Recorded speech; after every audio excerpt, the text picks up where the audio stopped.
For the people who have been following my channel, this might be a little surprise video. Besides portable PA, I'm also involved with studio monitors.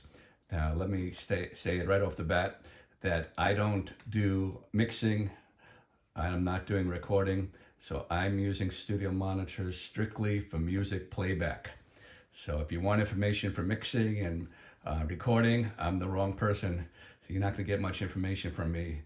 Maybe you just might get an overview about these particular monitors though. So on the far left is the most expensive. They've just recently updated it. It's the A7X. There's a new model out. I paid $750 a number of years ago. It's now down to $675 you can get it for. On the far right is the Focal Alpha65. They've also upgraded recently. I paid $400 and it's still $400 for the new model. I think the new model is called the Evo or something like that. I'm not sure. And then in the middle is the JBL 308, which is the least expensive, $250.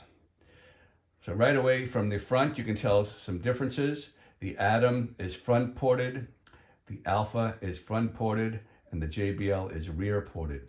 And that's something you want to consider if you want to push your speaker up against a wall. Rear porting is not the best way to go. So the Atom and the Alpha, the Focal would be better if you have to close proximity to a wall. Okay, so the JBL is a recent purchase. I'm not 100% sure I'm going to keep it. The other two speakers I've had for a while. I also have a Yamaha HS8. If you want to ask some questions about that one, I'm using that as a rear surround speaker. So my journey on monitors has been about the idea that if it's the best sound for a recording studio and the engineers, then it must be incredible for playback. Now, if you talk to audiophiles, they're going to say that is absolutely wrong, and it's just different tools for different functions.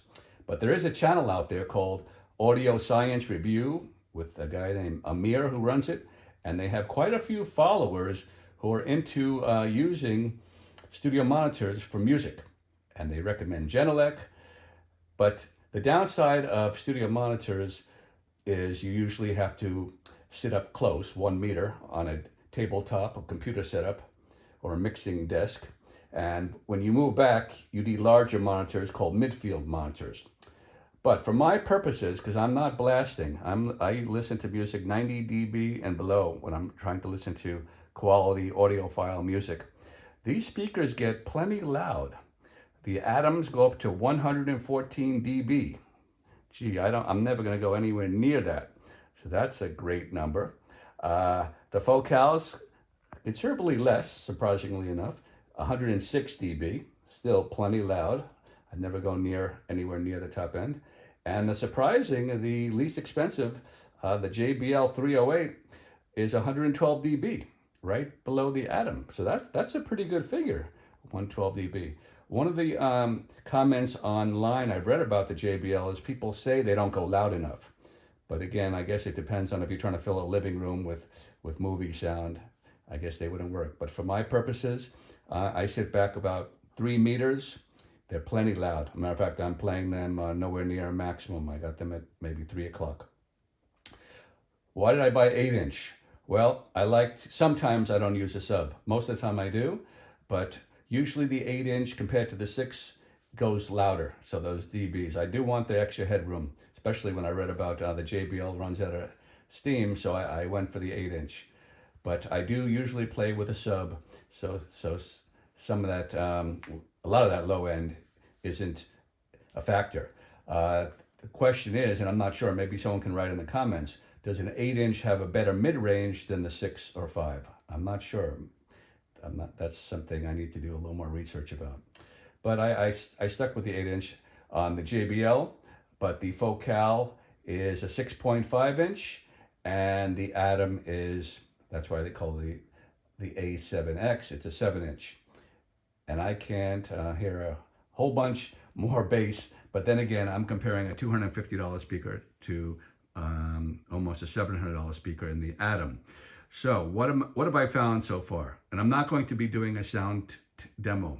They're all set up to do it. That's what I'm planning on doing today. But unfortunately, with the YouTube videos, I found out a lot of people tune out after 4 minutes. So maybe some of you are ready to tune out right now. So I'm not going to go through the trouble of demoing, A-Bing, and then half the people don't even watch it. So I'm going to do it by myself, and I can get back to YouTube with my results. But so far, what I've done, because I've just got the JBL a couple of days ago, I've done a little initial testing. The JBL is very surprisingly clean on the top end. I'm happy about it. I mean, it's right up there with these other much more expensive speakers. But the mid-range is missing in action. I don't hear any mid-range to speak about, especially, and it has the larger 8-inch woofer. So that's interesting, surprising. But I don't hear much mid-range from the JBL, and I don't hear much bass either. But the high end is really clean. Might just keep it just for that one purpose. It's like a super tweeter. On the other hand, the Focal is very smooth running. The Atom, same thing. Atom is known for their high end, so I think the specs go up to, I'm looking at it right now. Yeah, the specs go down to 45 up to 50 hertz.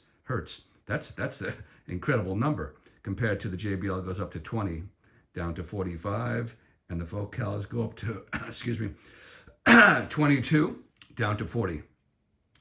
So, but I don't go by specs much. I just go by my ear. That's what have these lined up to the listening test today. But I'm going to tell you right now, I was surprised that the Focal is pretty much neck and neck with the Atom after I boosted the Focal, the high frequency trim to maximum.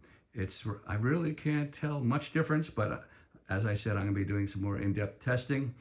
And the JBL, again, at a much lower price point, doesn't have that smooth mid-range, hi-fi mid-range that the other two have. So that's it. As far as I've delved into this, I can't give you much more information. If you're into studio monitors for music, I think, especially if this is your first taste of the market, I think you're very lucky because the amp is built in. You don't need a receiver. You don't need a lot of wires. For a person just getting into music, 2 studio monitors. I'm looking at the JBL now for $250 each. You have a whole system for $500. That's pretty incredible, and the sound is really nice. Just touching on the HS8 that I said I do have, that's more of a flat sounding speaker. Of course, if you're mixing and recording, that's the speaker that you probably want. It's very popular for that reason. It doesn't add or subtract anything. But for music listening, I found it's a little boring, I don't know if you want to say, but it doesn't really, it's not my first choice for music listening. That's why I say I have it in a theater setup and I'm using it for rear surround. I probably don't need an 8-inch woofer for rear surround, but that's what I bought a number of years ago. Okay, so that's it. Wrap this up.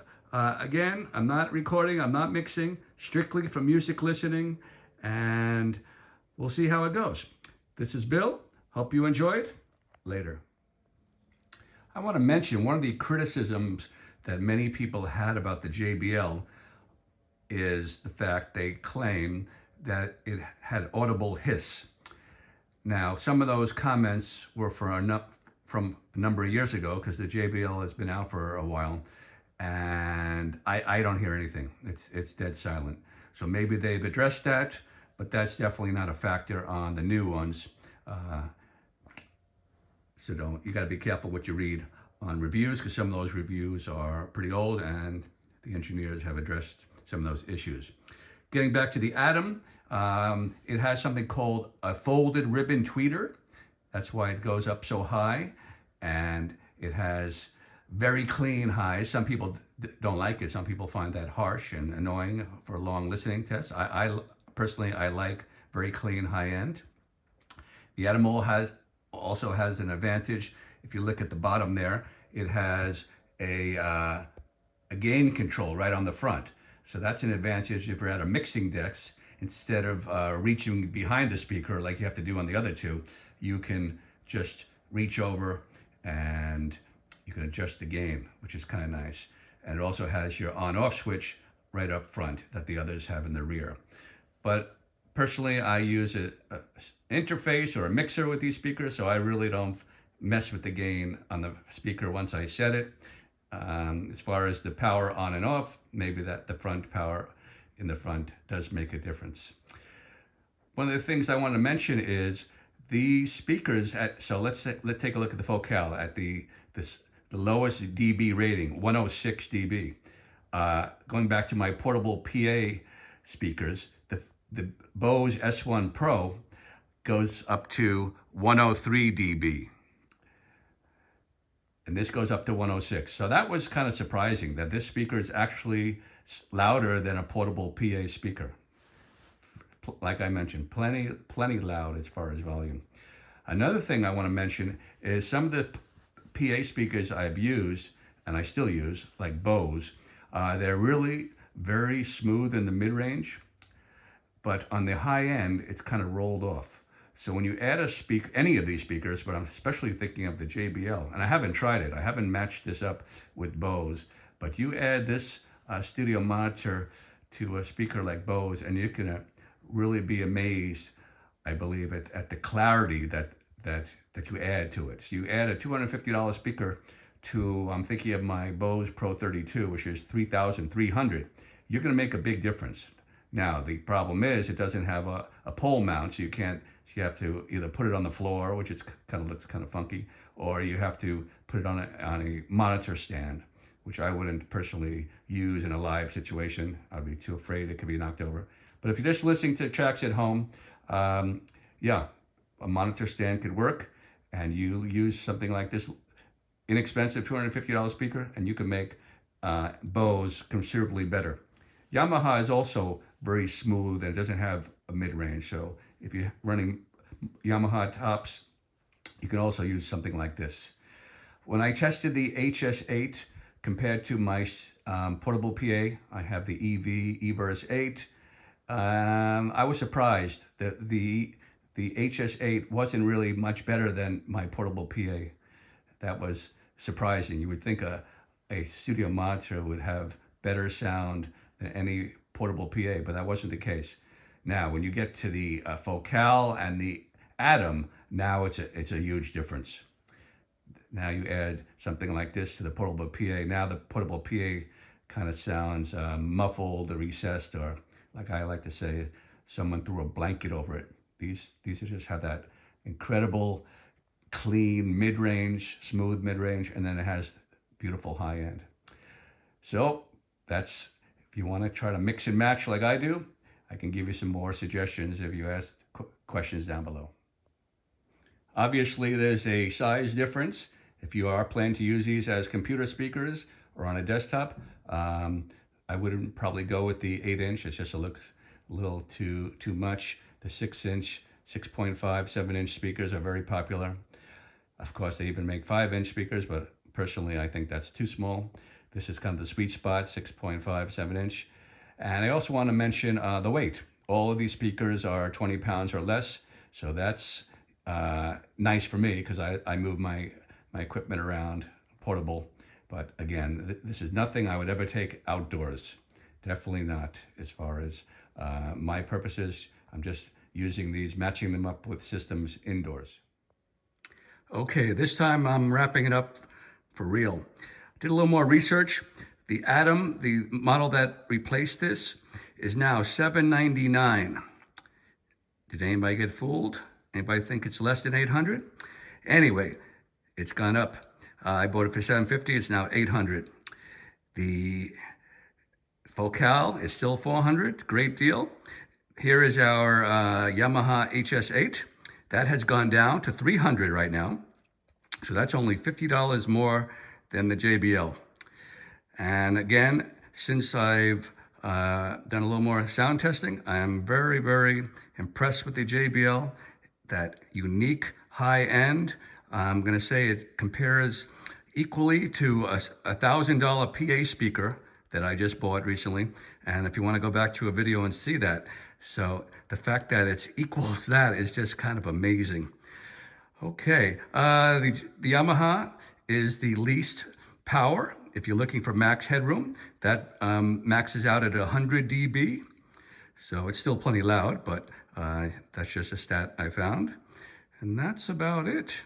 Wrapping this up, they're all great.